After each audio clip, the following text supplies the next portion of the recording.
المستحيل هو الشيء الغير ممكن، لكن اللي يؤمن بقضاء الله وقدره يعرف انه ما في شيء مستحيل في الدنيا. اليوم حنشوف اشخاص نجوا من الحوادث المستحيل النجاة منها. اعتقد بعض القصص حتسبب لك فوبيا من اشياء انت كنت بتشوفها عادية.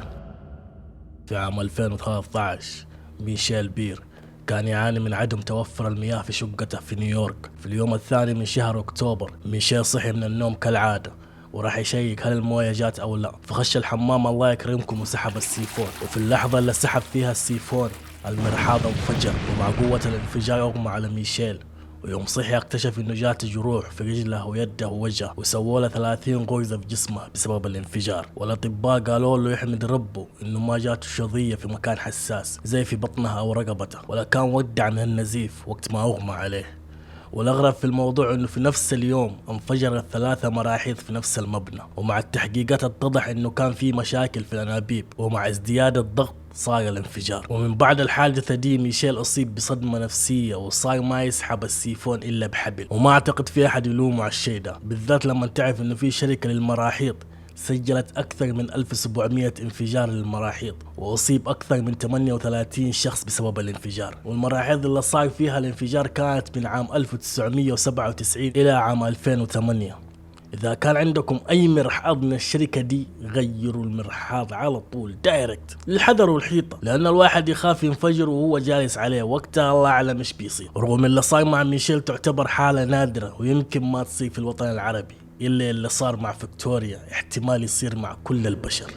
فيكتوريا كيني امرأة متزوجة كانت في بيتها بتتفرج على التلفزيون، وهي بتتفرج عطست عطسة عادية. فجأة بدأت تحس بألم شديد في جسمها وما هي قادرة تتحرك. ويوم نقلوها للمستشفى اكتشفت انه حياتها تغيرت للأبد. اكتشفوا الأطباء انه يوم عطست فيكتوريا انقبضت عضلات الظهر بقوة، وده مزق أحد أقراص العمود الفقري، والعظام اللي انكسرت ضغطت على العصب الوركي، وأصيبت فيكتوريا بألم شديد وبشلل. والأطباء قالوا الإصابة دي ما تصير للشخص إلا لو شال شيء ثقيل، والغريب إنه الشيء ده صار مع فيكتوريا بسبب عطسة فقط. وسووا لها 3 عمليات جراحية اللي يعالجوها، إلا أن العمليات الجراحية كلها ما جابت نتيجة، وتحولت حياة فيكتوريا لكابوس من الألم الشديد والشلل. ومع كثر ما تبلع مسكنات الألم صارت تجيها هلوسات، لدرجة صارت ما تتعرف على زوجها وأطفالها. وبعد 2 من الألم والمعاناة فيكتوريا أصيبت بالاكتئاب، وكانت تفكر تستسلم وتنهي كل شيء.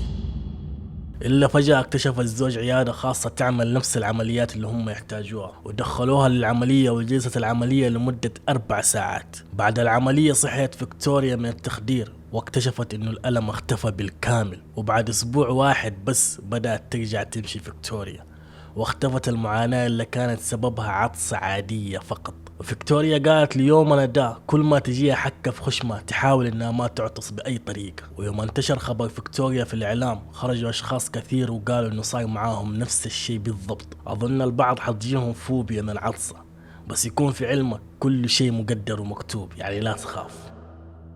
في عام 2012 ياسر لوبيز عمره 16 سنة. ياسر قرر يعمل حفلة تخرج مع أصحابه، وقال قبل ما يسوي حفلة والأشياء هذه قال يروح يصيدوا سمك بالرمح في بحيرة من بحيرات ميامي، وأصحابه وافقوا وكانوا وقتها مستمتعين بالصيد وأمورهم كانت ماشية تمام التمام. فجأة ياسر حس بضربة قوية في راسه وطاح في البحيرة من قوة الضربة، وأول ما قام وخرج من البحيرة شاف كل أصحابه منصدمين وبيشوفوه. اللي ما يعرفه ياسر إنه في رمح اخترق راسه. فجأة لاحظ الرمح في راسه واتصلوا على النجدة أصحابه وقتها.